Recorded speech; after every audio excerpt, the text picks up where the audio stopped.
जबलपुर से ओबीसी 27% आरक्षण से जुड़ी बड़ी खबर है, जहां 24 जून से होगी मामले में रेगुलर सुनवाई। चीफ जस्टिस के ट्रांसफर होने के चलते मामले में नए सिरे से सुनवाई होगी।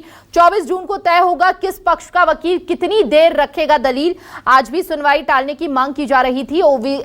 साथ ही आपको बता दें, ओबीसी के वकील शशांक रत्नू के विरोध के बाद कोर्ट ने सुनवाई टालने से इनकार किया। हाईकोर्ट ने कहा कि सुप्रीम कोर्ट ने भी समय पर सुनवाई करने के निर्देश दिए हैं। पहले ही मामला हो चुका है लेट, अब नहीं टलेगी सुनवाई, हाईकोर्ट ने कहा। ओबीसी आरक्षण से संबंधित 90 प्रकरणों को लेकर चल रही है सुनवाई। 17 फरवरी को सुप्रीम कोर्ट ने case Madhya Pradesh high court transfer किए थे और 3 महीने के अंदर केस की सुनवाई करने की बात भी कही गई थी।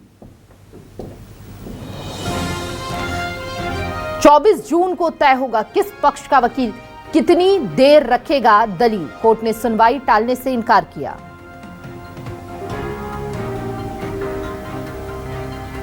ओबीसी आरक्षण से संबंधित 90 प्रकरणों को लेकर चल रही है सुनवाई। तो यह बड़ी जानकारी इस वक्त आपको दे रहे हैं। ओबीसी आरक्षण को लेकर 24 जून से होगी मामले में रेगुलर सुनवाई और ये बड़ी राहत की बात रहेगी। 24 जून को तय होगा किस पक्ष का वकील कितनी देर रखेगा दलील।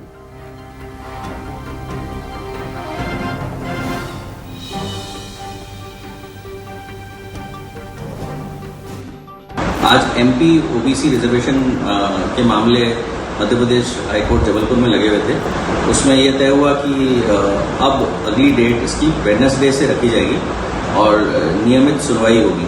ऐसा इसलिए हुआ कि जो चीफ जस्टिस साहब पहले इन मैटर्स को सुन रहे थे, जस्टिस सचदेवा जी, उनका एलिवेशन हो गया, वो सुप्रीम कोर्ट में अपॉइंट हो गए। इस कारण से नई बेंच आई आज और ओबीसी पिटिशनर्स की तरफ से मैं एडवोकेट शशांक रत्नू, हमने हमारा पक्ष रखा कि चूंकि ये मामला बहुत दिन से लंबित है तो इसकी जल्द त्वरित सुनवाई हो, नियमित सुनवाई हो, दैनिक सुनवाई हो। इस पे संज्ञान लेते हुए जज साहब ने, बेंच ने भी यही कहा कि इसकी सुनवाई हम डेली करने को तैयार हैं। ऑलरेडी सुप्रीम कोर्ट में डिले हो चुका है। हालांकि कुछ पिटिशनर्स की तरफ से एक दलील थी कि अभी छुट्टियां चल रही हैं और सीनियर एडवोकेट्स अवेलेबल नहीं होंगे। इस पर हमने विरोध जताया और फिर यह तय किया गया कि 24 तारीख को वेडनेसडे को, बुधवार को लॉजिस्टिकल हियरिंग रखी जाएगी। ये तय किया जाएगा कौन लोग, कितने एडवोकेट दोनों पक्ष से कितनी देर आर्ग्यू करेंगे और फिर सुनवाई प्रारंभ हो जाएगी।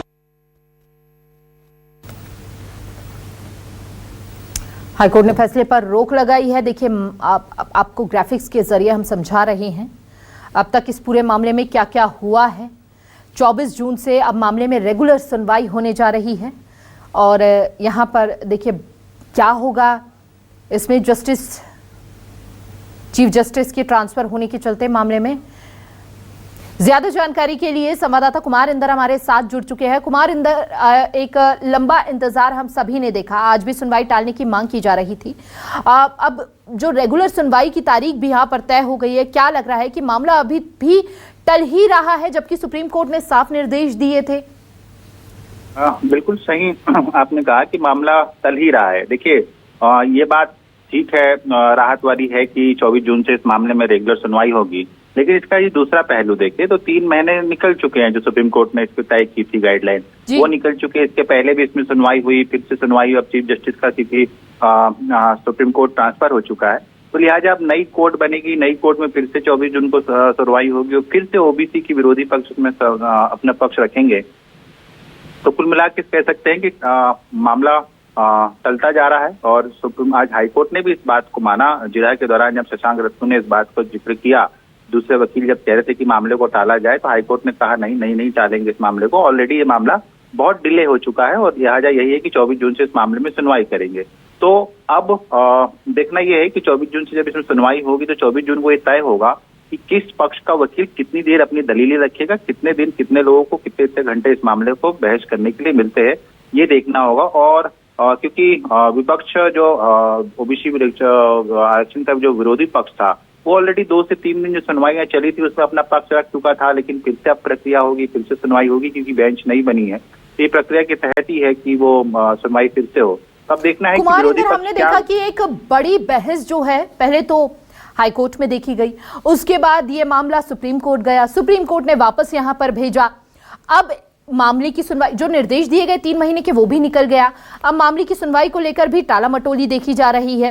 तो जब इस पूरे मामले की सुनवाई रेगुलर बेसिस पर होगी तो जिस चीज की मांग अभी तक की जा रही थी, क्या लग रहा है राहत मिलती हुई नजर आएगी या फिर किसी बड़े बदलाव के भी संकेत यहां पर मिल रहे हैं? ये जो टू द पॉइंट सवाल आपने किया है उसका टू द पॉइंट आंसर भी यही है कि देखिए, पिछली सुनवाई में भी जब पिछली बार हाई कोर्ट में लंबी सुनवाई चली थी तब भी यही दलील रखी थी।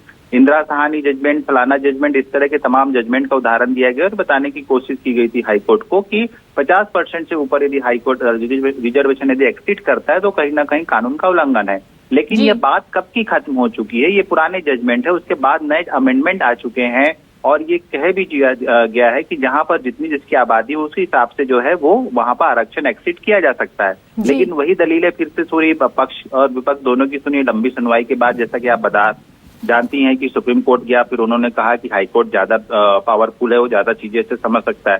तो सवाल वही पॉइंट आप कर रही थी कि क्या राहत मिलेगी या नहीं मिलेगी। मुझे लगता है कि इसमें ऐसे कोई सॉलिड इफेक्ट कारण नहीं दिखते कि ओबीसी आरक्षण रोका जाए, क्योंकि सुप्रीम कोर्ट ने भी ये अपने वर्डिक्ट में कहा है, उन्होंने फैसला नहीं दिया। सुप्रीम कोर्ट ने ये कहा था राज्य सरकार चाहे तो वो 27% ओबीसी आरक्षण लागू कर सकती है। भले ही फैसला जो है न्यायाधीन रहेगा, जब फाइनल वर्डिक्ट आएगा तो उसके दिन फैसला जो भी आएगा उसके हिसाब से वो मॉडिफाइड होगा। लेकिन उस चीज को भी इम्प्लीमेंट नहीं किया गया। अब तक सरकार की मंशा इसमें नहीं आई कि वो 27% आरक्षण लागू कर रही है या नहीं कर रही, जबकि कोर्ट से इस तरह की कोई मनाही नहीं है।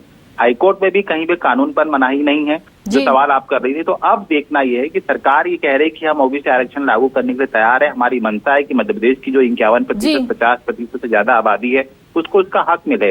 तो हाईकोर्ट में भी, कानून में भी कहीं रोक नहीं इस तरह की। तो देखता है सरकार क्या लॉजिक रखती है, क्या आंकड़े पेश करती है और कैसे कोर्ट को सेटिस्फाइड करती है और ये कैसे साबित करने में सरकार सफल होती है। ये देखना सरकार के लिए एक बड़ी चुनौती है कि 50% आरक्षण का जो फाउंडेशन है वो कई राज्यों में टूट चुका है। सरकार बिल्कुल कुमार, बिल्कुल बहुत बहुत शुक्रिया आपका तमाम जानकारी साझा करने के लिए।